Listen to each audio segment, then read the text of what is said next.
Hey guys, welcome to today's episode. Today we have a special guest with us, Chris Woolley, one of Australia's top hybrid athletes and a good friend of mine.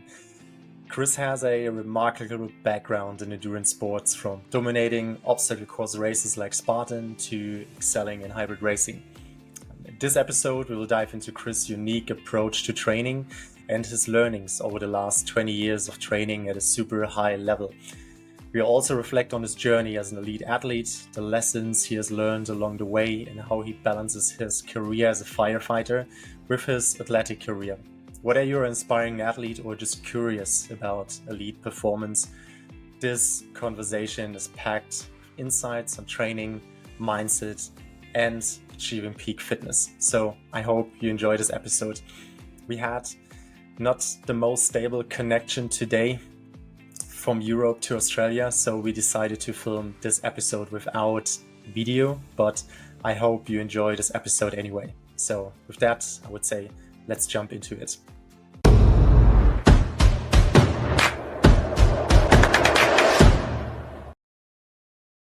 All right, and we are live. So Chris, really pumped for this episode today. I think, talking to you as one of the best Aussie Hyrox athletes and a real OG in the sport of Hyrox and probably obstacle course racing and everything. I was waiting for this chat all week long. How are you doing, man? Feeling good? Mate, I'm good, mate. I'm good, and it's nice to be on and chat to you. We've been mates for a couple of years now, and we've met a few times. We've shared some races and some journeys, and became good mates. A couple of years ago back in London. So it's great to speak to you. And mate, I've been good. I've been loving the training, coaching, being a fiery, and yeah, I'm keen to see the sport of hybrid and Hyrox just really grow now. So yeah, pumped. Growth is massive. But I think we talked about that a few years ago. I think everyone was dreaming of having that or those competitive races, really fighting for it, and not getting everything on a silver spoon, right? Yeah, So this season is going to be a big one for sure. I think, I would like to start this episode maybe a bit with your background. I think a lot of people in the space know you already, but I think also a lot of new people are coming into the sport and maybe don't know us at all. So would you like to speak a bit about your background and how you got into the sport of like obstacle course racing and now Hyrox? I think it's not what everyone is doing, right? Where did you start it? yeah, for sure. I mean, probably all started back for me back in when I was young. I was playing tennis, playing football, cross country running.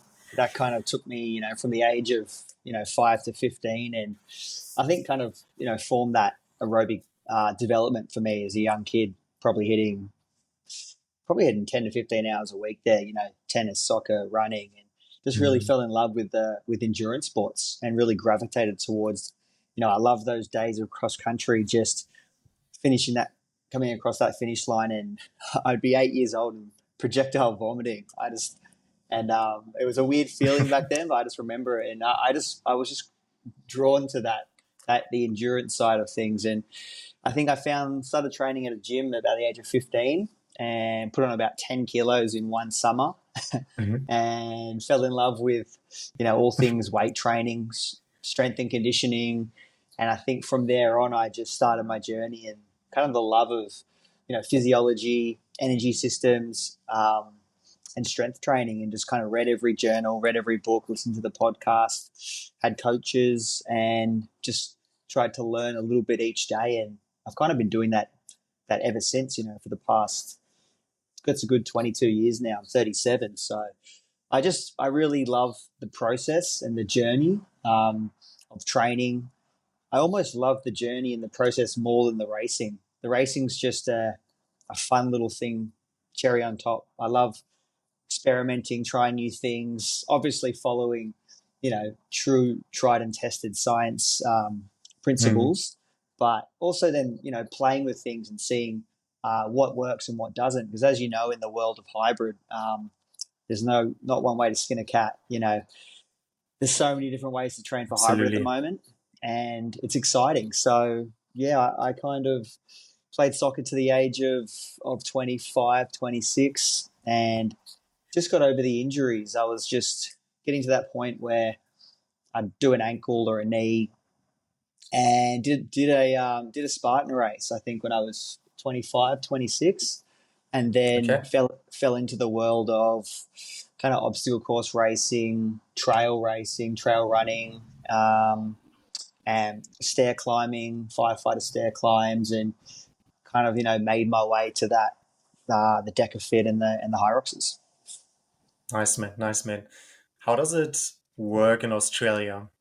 Um, I mean, I think schools in every country, and especially like the sports structures and everything, are so different. Did all those sports in the younger ages because you wanted to?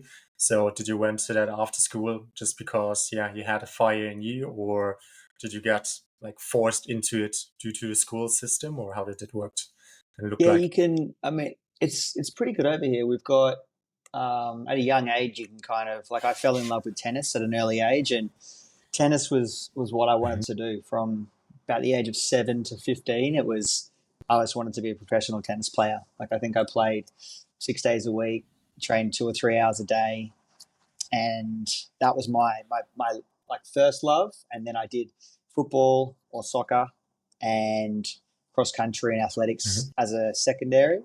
But we can choose. Mhm. We can do rugby, soccer, football, tennis, and then they've got all the sports in the schools as well. So we're pretty lucky here. We're pretty lucky that we get a good choice. You just kind of go with Mhm. what you love and what you're good at. Wow, super interesting. Super interesting. I love that. I think it's so important, right? To like build personalities and strong athletes in the end. I mean, it's totally different in Germany. Like we don't have that support in schools except you're on a like specific sports school, but there are not a lot of them. So I Oh think if yeah. you are into sports here, everything happens after school. Like you have your training, your coaches besides school. The schools don't really care about what you are doing as an athlete. I was lucky back then, but yeah, totally different. Yeah, Interesting to right. hear. Interesting to I would hear. have thought. I would have thought in Germany they would have really pushed certain sports, almost, almost like they do in China, right? China, they get you and they mold you from a Mhm. young age and they put you all into a sport. I wouldn't say Germany was the same, but I would have thought they would have maybe harnessed certain people and No, no, no, not really, not really. I mean, reality here is that you have like 2 hours of sports per week in school. So you yeah, basically well, go into a month of soccer and then maybe a month of gymnastics and then a month of whatever, and they're just changing that. So um, there's no real structure. They send you on the track for one day and then the next week you test a 1K all out and that's it for track for the year. So and then they say, okay, hey, you're perfect. fit and ready to go. We send you to a competition, and then you have run a 1K like 2 times in your life, and you have to do Oh no. like a race against other schools and stuff. So, Oh, yeah, totally different. Totally different. that, that's brutal. Yeah, yeah. I mean, they're good at other things, I assume. So yeah, I think Yeah. finding the balance, finding the balance. Um, Reflecting the past. I mean, you've done a lot of sports, right? And then ended up at obstacle course racing at the age of like, yeah, 25, as you said, did your first race there. Um, what did you brought to that point? I mean, you said, hey, I wanted to be a professional tennis player and all those things. You were training for it. How did you find the hybrid sports and how did you get to obstacle course racing in detail? Um, I think it was just a transition period of leaving football and Mhm. just wanting something different. I'd done it since I was five, and just kind of it was that next step. And then I think I saw it was like a men's health survival of the fittest race or a Spartan 10K, Hmm. And I looked at it and I thought, oh, I could be all right at that. Like I can run, I'm good in the gym, and I did one, and I think I just gravitated towards it. I think my whole life I'd been training for that. And I mean, when you blend like the elements and the physiology of tennis and soccer and athletics, and then you're in the gym. I loved the gym as well. Like I was probably training 3 4 days a week since the age of 15 in the gym. So I just really gravitated towards that. So I probably had good lactate clearance and tolerance, and it was Mm. just kind of good grip strength. And yeah, just fell into it and just really enjoyed it. Went well in a few races, and then started doing all those, and then really hybrid sort of Hyrox style racing would have been my perfect race from the age of 22, but it just didn't exist. I think obstacle course was probably the Exactly. closest thing to it, and Mm. I was too small for CrossFit. I'm 70.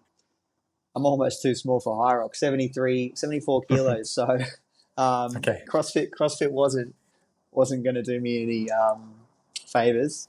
Uh, so yeah, I think I just enjoyed it. It was just like the good blend, especially with firefighting. If I go out and want to be Mm.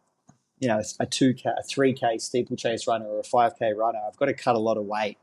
I'll probably have to be 6 kilos. So at least doing the hybrid sports keeps me fit for my job.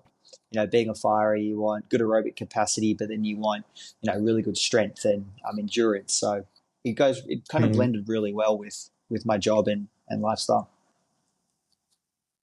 Nice, man. Nice. I mean, you have so many years of training under your belt, especially on a high level. I mean, you have done probably some of the biggest races worldwide in the obstacle course racing scene in Hyrox. Um, what are the learnings from the last like 10, 15 years? How has your training evolved over the years? And what would you say have been the biggest mistakes and learnings, and what changed? Good question. I mean, I've definitely over the years I've always kept a record of my training. I've always been old school and used Excel spreadsheet. Got my year of training. I think I created my first program or plan back Mhm. probably 15 years ago, and then each year I'd copy the program across, see what I Mhm. like, what I didn't, and I'd start changing things as I went. I think I probably wouldn't go as hard on certain sessions. I wouldn't be trying back in the day when you're doing your threshold and your VO2, like you're really trying to send it and you're trying to get every last ounce of energy and every second out of and every meter out of every session. And you're just kind of just pushing yourself over the edge each time. And if we look at the professionals now and the Ingebrigtsens, and it's a lot of threshold and a lot of intensity, but they're not going to those levels. They're Mm. not sitting at 6 or 7 millimoles. They're down at 2.5, 3.5. So they can repeat those sessions a lot more. Um, that'd be a big thing. Super I'm not interesting to sure. I that think point. I mean, they asked gold medalists from this year's Olympics and asked them, hey, what do you think? What made the difference over the last like 4 to 8 years? Like you have competed in the Olympics already, placed maybe 10, 15, 20th, and now you won gold. Um, and I think 2 points stood out. I think first point was volume, especially in low aerobic heart rates. And they saw, okay, they just ramped up that endurance training and the time they spend there in the low like heart rate yep, zones. yep, And the second point is exactly what you said, that most of them said they learned over the years to just hold back a bit, to sit at 90, 95% instead of 100 every single session, just to stack up all those hard sessions over years and years and months and months. Um, yep. I think that's super interesting that you say that, because I think especially a And lot of people that are new to the sport, right, or young athletes. I mean, I can include myself here in the last years. I was always standing it, man, head against the wall every session, yeah, right? and I'd also say one of the biggest things is look at the long goal, look at the long game, because what a lot of people are doing now is they're getting caught up in, all right, got a Hyrox race, and then another race pops up in 3 months, and they're like, I've got to get a ticket, I've got to race that, I've got to go back into race mode, and I've got to try and, Mm-hmm. build for this next 3 months. But, take the foot off, go take a whole year off. I was speaking to a guy the other day about it, and actually we raced Decafit on the weekend. It was the first Decafit in the country. And there was a young kid there, and he was 21. And I was speaking to him, and he did really well. Like, I think he ran a 34 for a Decafit, which is good. 21-year-old kid, and he was already had his eyes on that next It's solid, race. yeah. And I could already tell he was just wanting to go straight. Yeah, he wanted to go straight into that race mode. But I said, look, if I could tell you one thing, go and take 2 years, build an incredible aerobic foundation, build an Mm. amazing, like a massive strength base. Or maybe don't take 2 years because you're going to want to race, but take 2 years and do a few races along the way. Doesn't matter how you go. Get it, get a feel for the racing. Hyrox is starting to do this. You're 21. In 2 or 3 years' time, when every sponsor under the sun is in the game, and you've now built this base. As you've got your base here for your endurance, and then you've got your fitness pyramid. If your base is now this big, there's your peak. So it's definitely a hard one. But if you look at Olympic athletes, they spend a whole 4 years, 2-3 years building that base. Where we're going and we're trying to quickly build a base in, oh shit, I've got 3 months in this off season. I'm just going to squeeze 8 weeks into this base. So I definitely, I'd go back, and it's hard though, right? Because you want to race now, you want to be doing really well. But I definitely look at the long game and Mm-hmm. take a bit of extra time off, build that strength or your endurance, whatever you need to do. Take a few races where they're just B or C races, have fun, and then come back and do some damage. Yeah, yeah. I mean, that's basically what you have done over the last probably 1.5 years, right?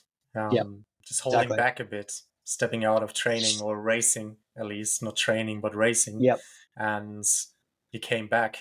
Um, Maybe we can hop into that soon, but um, have there been any like role model coaches for you that helped you with that whole process where you felt like, okay, they really changed my thinking about training and how to approach all those things? Or was that Um, just a learning curve by yourself? I think I've always just been very curious, and I got told once that if you're always curious and you feel like Mm. you are the dumbest person in the room, you're just going to learn something every day. So, like, I've learned a lot of people like yourself, getting to meet you and then speaking to you, through Instagram, questions here and there. That's just one little touch point of the last 25 years. Then if you extrapolate that Mm. to every other person that I've met out there, whether it's people like Hunter or, all the big podcast coaches and authors, I don't think there's one person in particular. I think it's just the overall notion of what an endurance athlete is. So being being very interested in who is the best. Like, Hyrox is 1 hour. It's 1 hour at your lactate threshold, give or take, minus a few beats. And who are the best people in the world at that? You've got your sprint distance triathletes, you've got your cyclists, you've got your Nordic cross country skiers.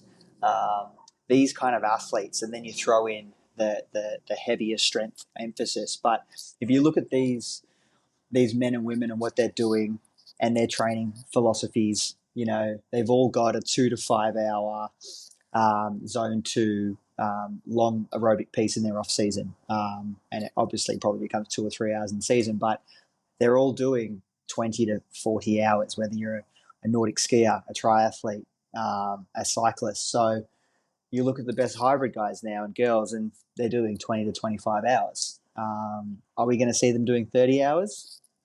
I mean, probably. Some of them almost are. Maybe in the And future. and you can do that on a bike and a row. Yeah, I mean, Yeah. some of the people that are coming through, it'll happen. And I definitely notice a difference in myself when I'm sitting on 12 or 13 hours a week, and then I try and push to 17, 18, 19 hours a week. I'm a different athlete. I just have a much bigger pool to draw from when I'm up in that higher hours. Um, yeah, it's very interesting how it's all Mm. playing out. Yeah. Yeah.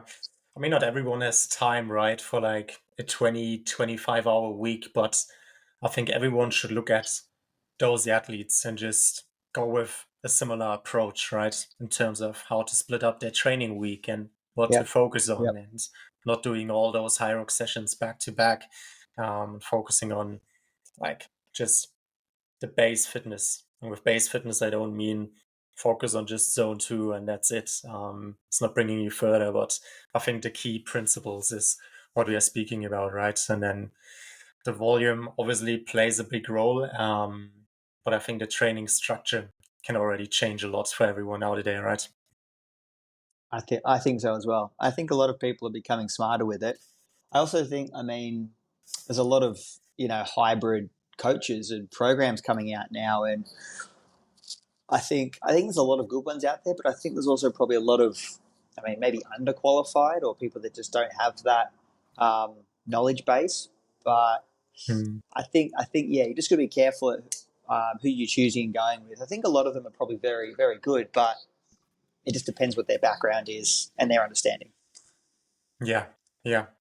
What are your best tips for when we speak about that for athletes and maybe, you know, they're new in the sport, they want to learn about things. Can you recommend some books or podcasts or anything where you feel like, hey, they can learn a lot from it? Or how did you start learning all those things? Probably a good mix of everything. I kind of I mean, it probably started 20 years ago and stripped it all back Hmm. and looked at, how are the best marathoners training. What are the best books on, kind of polarized style training, 80-20 style training. What are the best CrossFit athletes in the world doing? Obviously, because some of the better runners in CrossFit and how they're training. Um, and then as I was saying before, looking at how the best Nordic cross country skiers train, how do the best endurance cyclists train, how do the best marathoners train? So, or half marathoners, and then you can go down the rabbit hole of what are the best 5 books on each of those. Hmm. What are the 10 best strength and conditioning books out there? Um, things like Dan John, starting strength, triphasic Hmm. training, Carl Dietz. There's a million and one things, sources you can go down. I mean, the world now with podcasting is pretty amazing. I mean, if you go onto Spotify or any podcast channel and type in, triphasic training or hybrid training or polarized training, double threshold training, the amount of sources out there, it's very different to back in the day where you had a few textbooks and it was pretty hard. Um, I'm actually pretty hopeless when it goes to remembering the exact podcasts and authors, but I'll send you a Yeah. list and you can add that to the notes. But Yeah. yeah, I like to look at what our sport is. It's an hour threshold, and then I go to the best athletes in the world who are mimicking what we're doing, and then I Hmm. take what are they doing, and then take the best I can out of this. Yeah. Yeah. Yeah. Yeah. I think, there's so many resources out there. I think it's super important to test something, stick to it for a few weeks, right? See what is happening, take the best learnings from that and mix it up with maybe another program and just find your own way, right? Depending on, yeah, Yeah, work, I mean, life, goals, everything. simplicity is key. I think there is no Yeah. one special secret sauce workout that is going to, a fartlek, this special ladder workout. I mean, keeping it very simple for you, and maybe if you're getting into the sport, do some testing. So let's say, am I a strength athlete or am I an endurance athlete? Test my chin up, test my deadlift, test my row and my run, and see where the holes are. And then, all right, I need to get strong. All right, what kind of I'm going to follow. I'm going to get a really good strength and conditioning program, um, and I'm going to get really strong, and I'm just going to build my base while I'm doing that. Or I'm a power athlete. I'm a CrossFit athlete. I can already snatch 300 pounds. I could pretty much put strength on the back burner for the next 2 years, and I'm just going to go and learn how to run. I'm going to learn how to be efficient at running, get a rowing coach, be really efficient at rowing, and just really build that base. So I think depending on what end of the spectrum you're on, I think that's definitely the starting spot. Yep. Yeah. Fully agree. Fully agree. I think the best way to do it is especially that, right? Just see where you're at the moment, be honest to yourself. And in the end, I think the person who is most consistent and can just stack up weeks over weeks over weeks with intervals or workouts that are tackling their weaknesses, that person is going to be successful in the end, right? You have nothing from the perfect 25-hour training week um, if you suffer from that the next 4 weeks and you can't hit your goals and sessions and you have to skip session after session, right? Exactly. It's kind of knowing how much can you recover from, Yeah. because Yeah. if I can do 14 hours of training a week and then person B does 14, I mean, they might not be able to handle more than 8. So for them, 8's their perfect number, and then stack 8s for 3, 4, 5 months. And then, Mhm. after 2, 3 months, go to 9 hours, go to 10 hours, and slowly build as you go. Yeah. Yeah. Nice, man. How does your training looks like at the moment? I mean, as I've already maybe touched on, you stepped out of competing 2022, I think. I think the London race 2022 was the last one we competed against or with each other. Yep. Um, Yep. you took the little break, and I think a lot of things have changed in your training since then, right? In terms of running Yep. volume, etc., etc.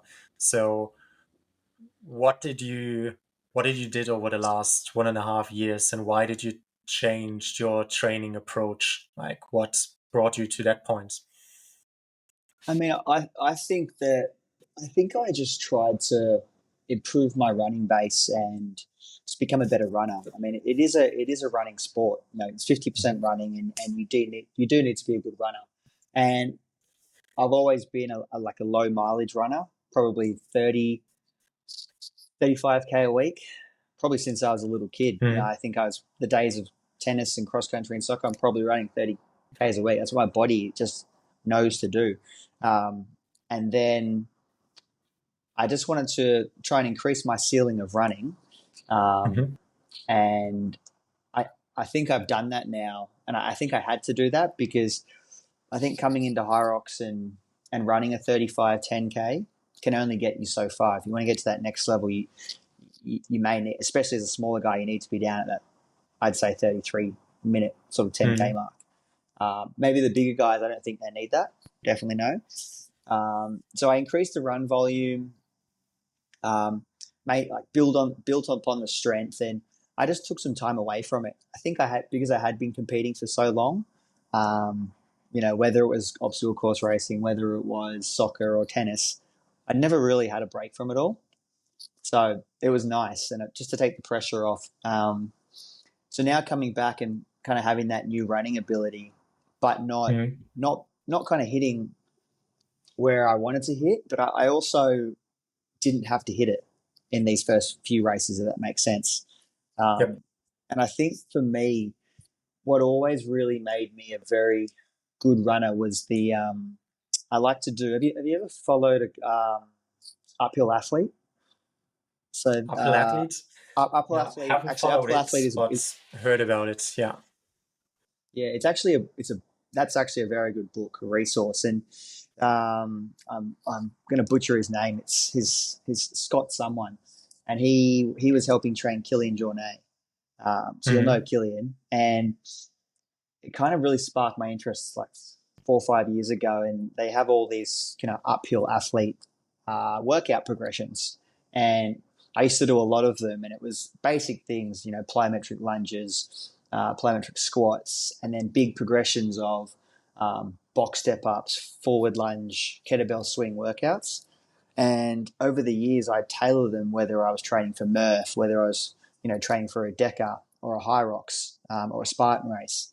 And then combining that with a lot of the like Chris Hinshaw and all of his CrossFit endurance and lactate clearance and tolerance and work.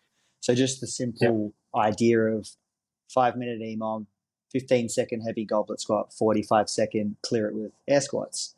Over time, yeah, the air squats go from 15 in the clearance minute to 50. So Yeah. workouts like that. And when I was in good Murph shape, like I came off Murph prep, and I think I raced my 59 minutes, and I was probably running 15 kilometers a week in a vest, Hmm. and ran a 59 off the Murph prep. So it told me a lot. My running wasn't that good, and I was able to run a 59 running 15 kilometers Hmm. a week when I was training for that. So it taught me a lot about I don't need to be a 32-minute 10K. Maybe now with that new run Hmm. shape and I can run 34 but bring all the other workouts back, I think it's going to Yeah. form a nice base. And I mean, what my personal training looks like now, I'm doing like a 9-week triphasic strength block. So I'm really going to Hmm. focus on building the strength, building up the power, a lot of like glycolytic power intervals, and then building the base, and really honing in on my row and ski technique and a lot of stroke rate work, and it's becoming really efficient. Really building up my heavy step up and my lunge, really building up my front squat and my thrust up, so I can finally crush those wall balls for once. So yeah, I mean, it's exciting. I love. I've run a few triphasic strength blocks before, and for Murph, and had really good success with them. So Okay. really looking forward to it. So depending on, Nice. yeah, because we've got Melbourne coming up in 13 weeks, and they've just announced Yep. the doubles, the Elite 15. Have you seen Hmm. that? What are your thoughts on the doubles? Oh, sorry, I lost you for a second. Can you just Oh, repeat the question? oh, that's all right. Yeah, no, I was No saying worries. No worries. they've just announced they announced the Elite 15 for the doubles, Hmm. and Yeah. they've said that Exactly. I think there's five races, 3 spots at each, and Melbourne's one of them. So that's kind of sparked my interest. Hmm. Yeah, I mean, it's super interesting, right? I love that they brought that because I feel like the doubles have never got the attention they deserved because like I coach a lot of athletes that are 100% focused on doubles, and they're really crushing Yep. it. But they don't get the attention from sponsors or Hyrox, the whole the whole venue, etc., etc. Um, so I love it. I hope they get their live streaming. I hope they get the attention they deserve for their hard work. And I think it's going to be super freaking competitive. I don't think it's going Mm. to be easier to qualify for that compared to singles. Right? I think there is that pain point of being in a team and always something can happen. You're not just racing for yourself. Um, it's going to be fun to watch for sure. And I think we'll see a lot of dogfights out of there. Yeah. I think so as well. Well, I mean, it's always like historically, it's been very hard for anyone over our side of the world to kind of qualify because most of the majors have been over there. There haven't been many races, but now there are races here, so it is getting easier. But I think doubles for some reason it's almost like a backdoor in with Melbourne being announced. It's in 13 weeks. Mhm. There's 3 spots, and how many Europeans and Americans are going to travel to Australia for a doubles race? I'm not. Yeah. I'm not sure. All right. Some of So them. some of them, yeah. But I mean, at Some of least them. the good thing for us this time is we don't have the travel, so You don't have to travel. Exactly. it's the Exactly. plus for us. So I think I'm hitting. I'm doing the mixed doubles on the Sunday actually with a friend who wants to do it with me. So have you Hmm. met Jane Erbacker? She runs at Ergami. I don't know if you have Hmm. you have you ever heard of her? Yeah. Yep. Yes. Yep. So I met her 2 weeks ago, and we hit it off. And she's like, "Let's do a mixed doubles." So we're doing the mixed doubles on the Sunday, and then I'll either run the singles or do the doubles, the pro doubles on the Saturday. Yeah. Nice. It's going to be exciting. Did you find a partner already? I potentially do. Okay. Just gotta work out and see. Yeah. Okay. You mate, Okay. are you coming? Aren't you coming over? I've got a Would be place. You fun, can stay at right? my. You can stay at mine. Yeah, yeah, yeah. So we discussed that after the episode here. Yeah, yeah. Hiding the information, hiding the infos. No, I'm looking forward to see what is happening with that. I think we'll see. Firstly, I think a lot of the single elite athletes like coming together and racing for it, but I Yep. think a lot of athletes that are maybe just on the edge, right, to the elite 15 singles, or athletes that are super powerful, and are just maybe missing like a minute or something in the singles, can do really well in Yep. doubles when they just get those 15 seconds of rest. And I think we Yep. will see new athletes rising in that category. Going to be I super think interesting. I think so as well. I've never done a doubles, and I'm looking forward to doubles, to be honest. Yeah, so much fun. Different kind of pain. Yeah. Yeah. Different kind of pain, different kind of pressure, I feel like, in that race, because it's Yeah. so close, especially in the first half. I think you have to be ready to put your head down and work until the gaps are coming, Yep. until Yep. you can maybe lean back a bit. Yep. I agree there. I agree. Cool. Yeah, you spoke about your training and the structure that you're going into that like big strength cycle. We know that, or I think, I'm sure about that. You're one of the guys to beat this season if all the puzzles are coming together. I think you have the potential to be in the elite 15 field for singles. So I'm looking forward to see what is happening. But when you look at the past like 12 to 18 months, would you say there's something you would have done different in your training and lead up to the Aussie season this summer? Sitting at 62 right now, but I think there are just a few little things where you're missing some time, right? And that's the reason why I think and I'm sure that you can make it. Or would you say, hey, that Yeah. build up was perfect for me and I'm just waiting for the next races? I mean, I kind of wasn't. I didn't have. We didn't really know. The season was coming as it Mm. did. It kind of just popped up, but um, I kind of just went away and enjoyed training, especially when I was training, doing all the Murph training. I was just Mhm. enjoying training and building the base, building my strength, and just having fun with it. Like if I knew I was prepping for those three races or that this season to come back, I mean, I probably would have, as I said, just done a solid, a bigger build, a bigger kind of strength, and just that base build.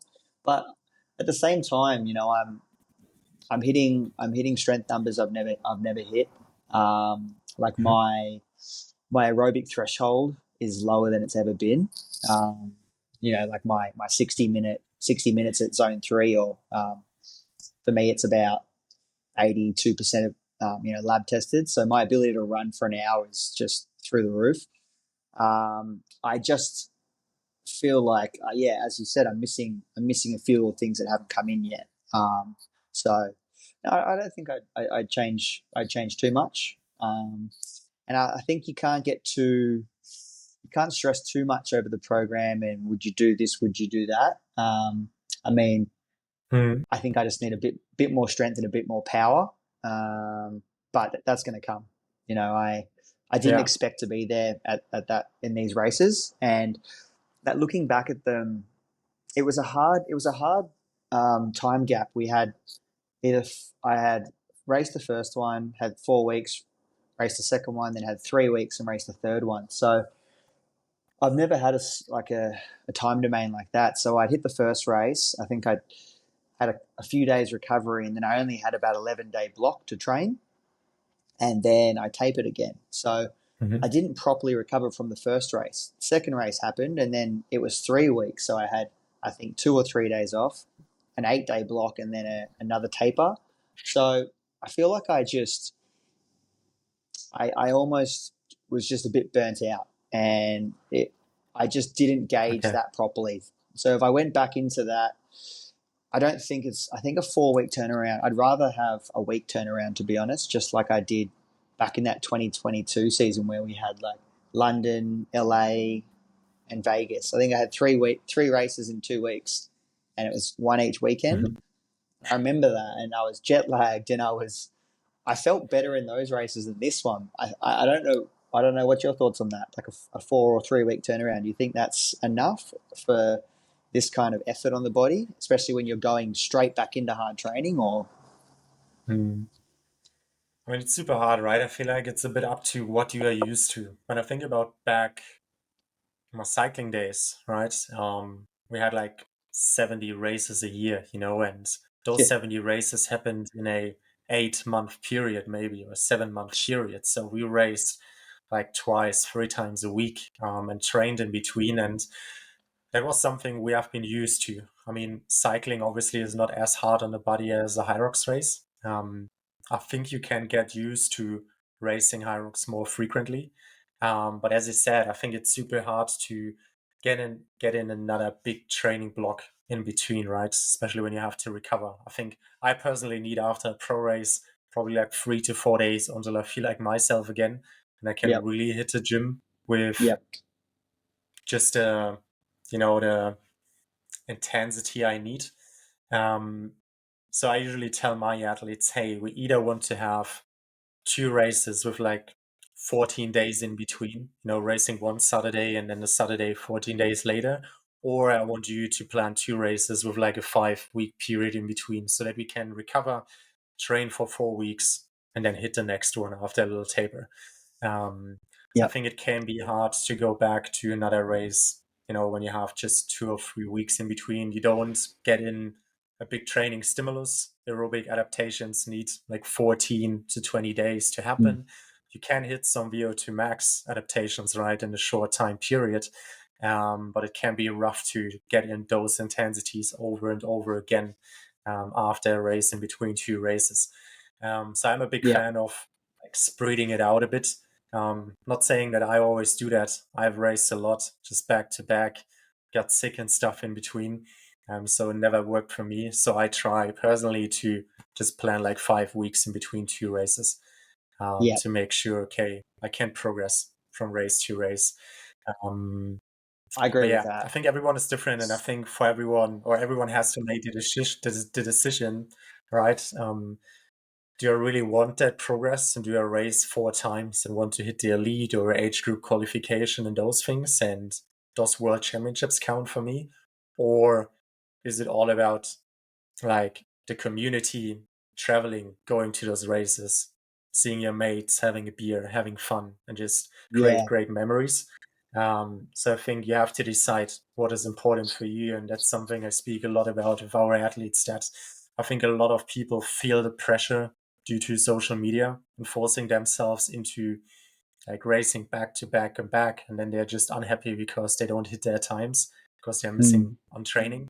yeah, So I think everyone has to be clear about goals and what they are doing and attack it based on that in the end. So. yeah. I agree with that too. And I had the same thoughts over the races, and I was meant to do Perth, which was again 3 weeks or 4 weeks after the third one, but I was almost just burnt out, and I was working. I was doing some work with Red Bull, and which is why I was doing all the Mm-hmm. races. So there was incentive there to do all the races. But like looking back at it, I'd probably normally just do two of them, like first and third, or probably first, third, and fourth. But I think yeah, a 3 or 4 in that short time, it's pretty tough, especially when you're, I was doing 60-hour work weeks and working a lot, and then my coaching business with Jockey Box, my gym, and then the Fiery. So it was, I think, a bit too much in a short period of time, and I knew that, but that's just how life goes. At sometimes, Mm-hmm. Mm-hmm. Interesting, man. Interesting. Yeah. Um, how do you balance out like strength and endurance training?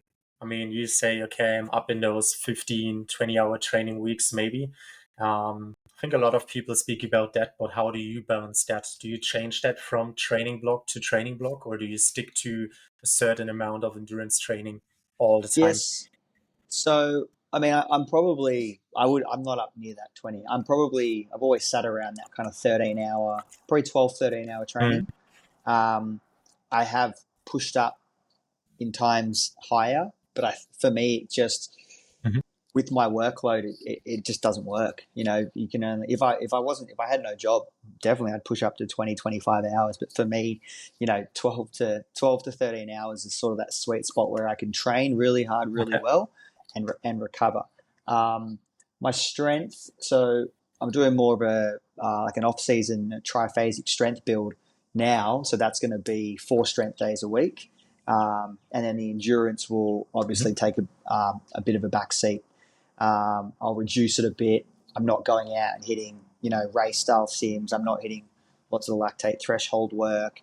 I'll do more strides, top up sprints at the end of a ride or a row, just to kind of touch on that neuromuscular power and the effort.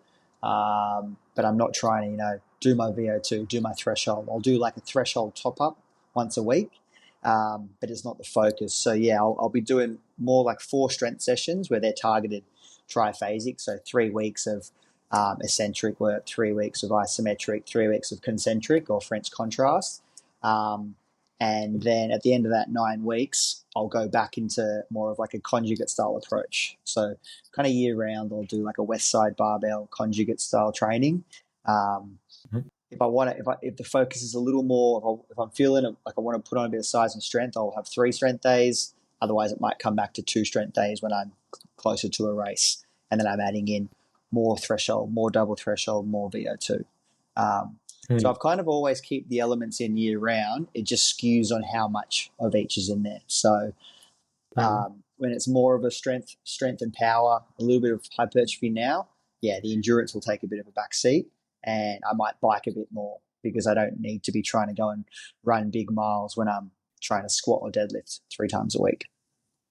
Yeah. Where your strength numbers are at right now, and what are the goals to, or where do you want to ramp it up at?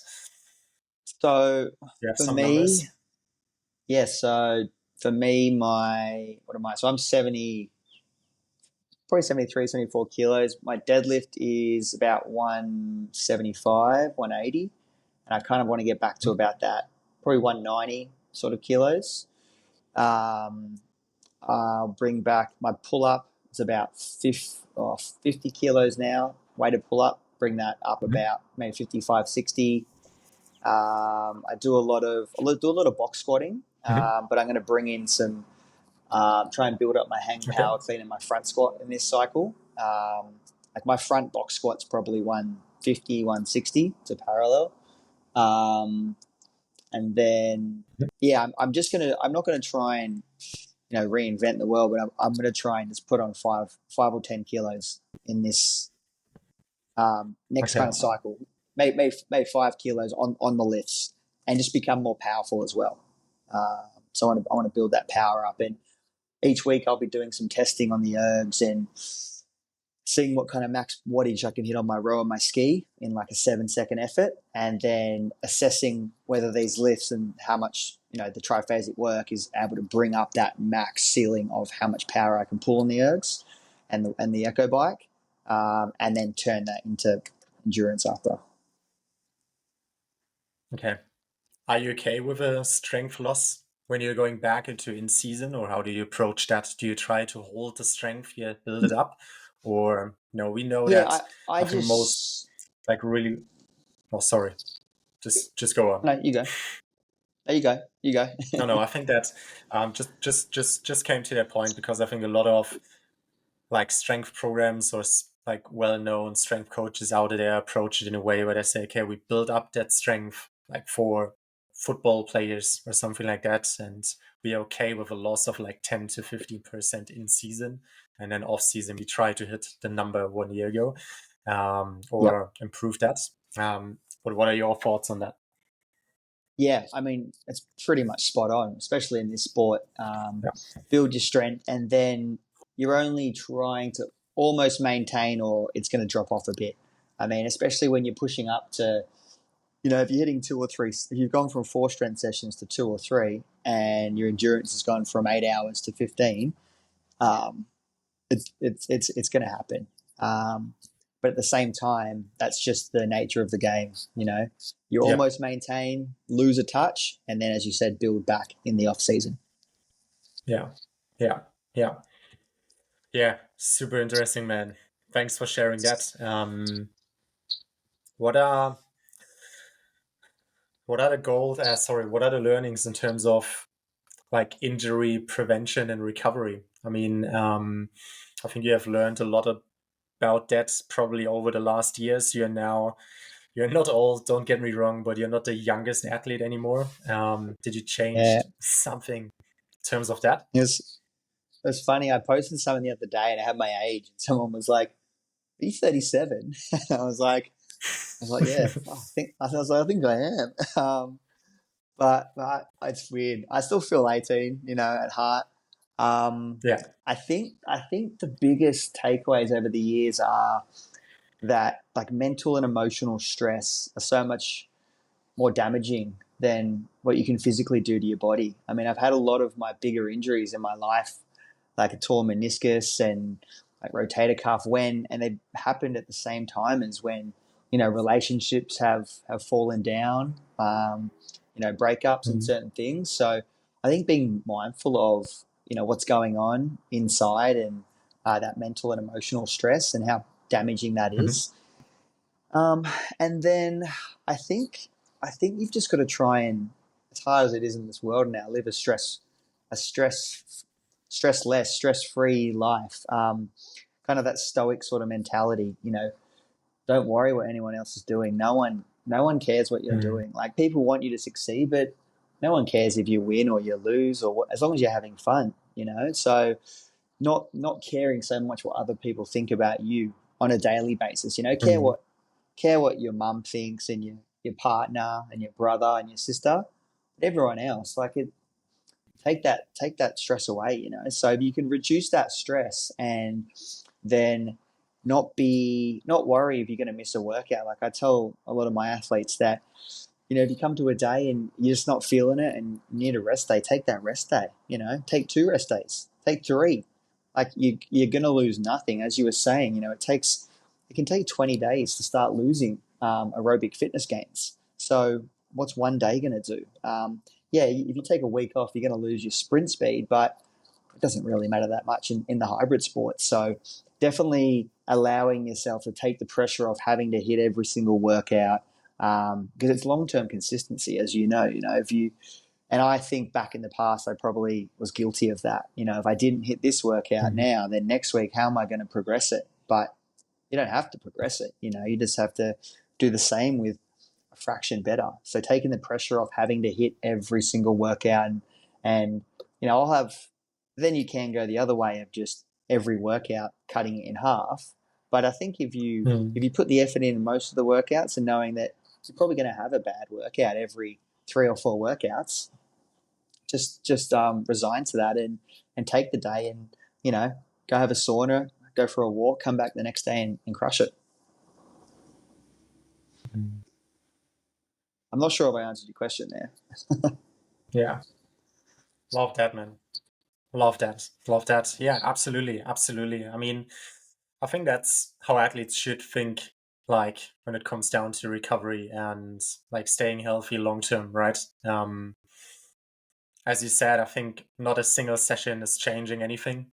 Um, Single session is not making you better, maybe like 0.5%, and you have to stack those days up. And that's what it's all about, right?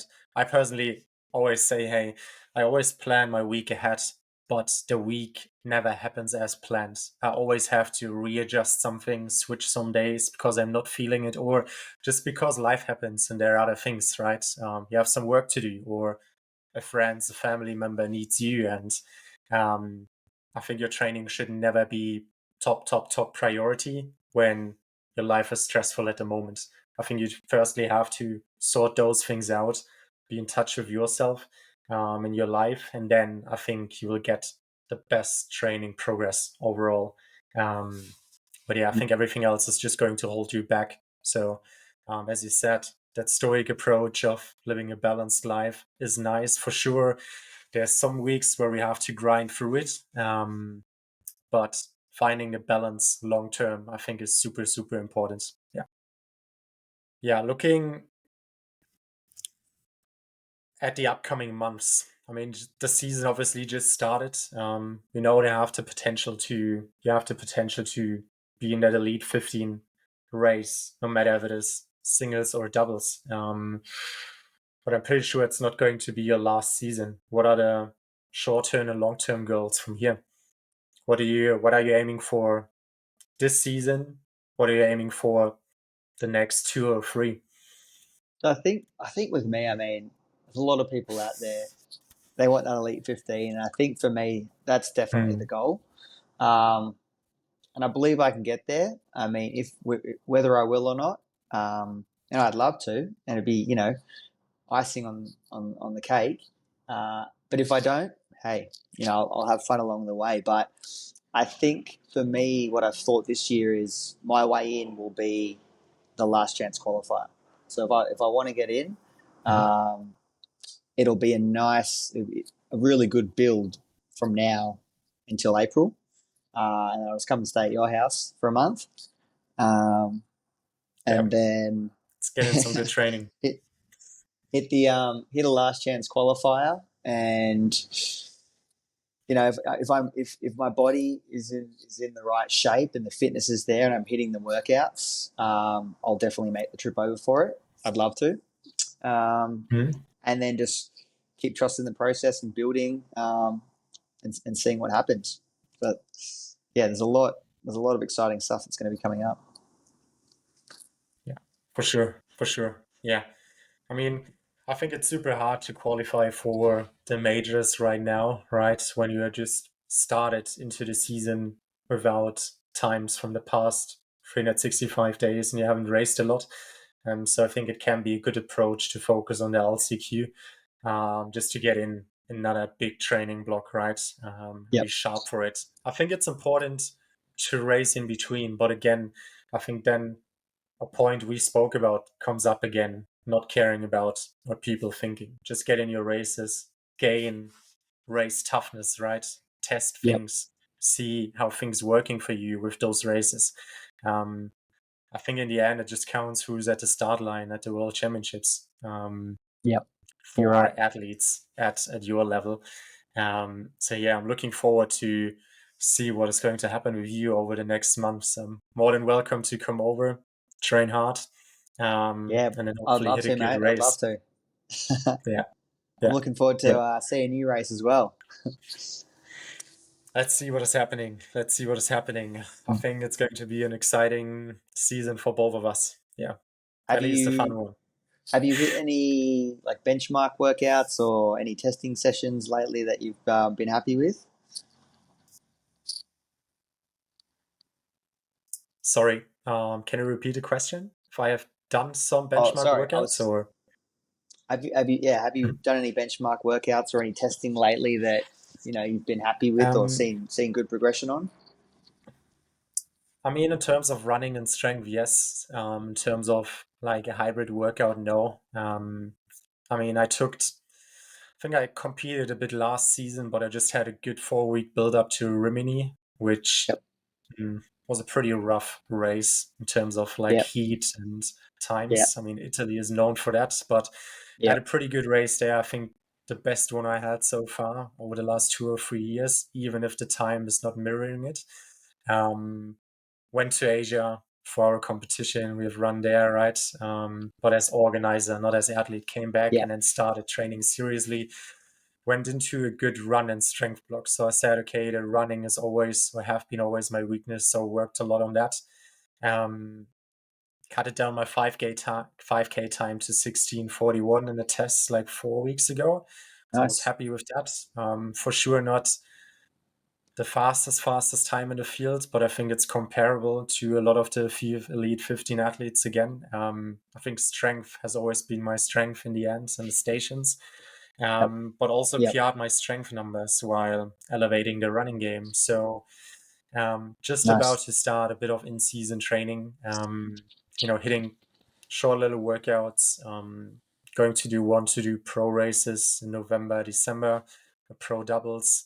But I think those races are also just more of test races for me to see where I'm at. Yep. Yep. Yeah, I think the big goal is April.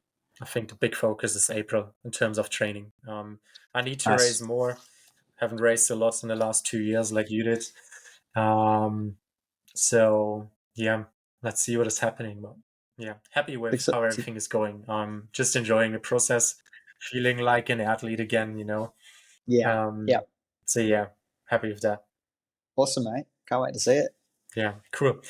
Um, yeah, yeah. Let's see, man. Let's see. But I think, yeah, we have gone over a lot of things. When people are looking for you and your training, I mean, you have mentioned firefighter, but you're also running your own coaching. Um, how does that work? How do they find you? What's the approach in there? They can just look me up on Instagram. I think my name's underscore Chris Woolley. So find me on Instagram. Got a link tree with all my stuff, and then yeah, ask me a question. Need anything? I'm always there. Cool, cool. Chocolate box training, if you want to look it up, Yeah, right? yeah. So I think Chris I has a run. great training approach. Sorry, you run. Sorry, bud.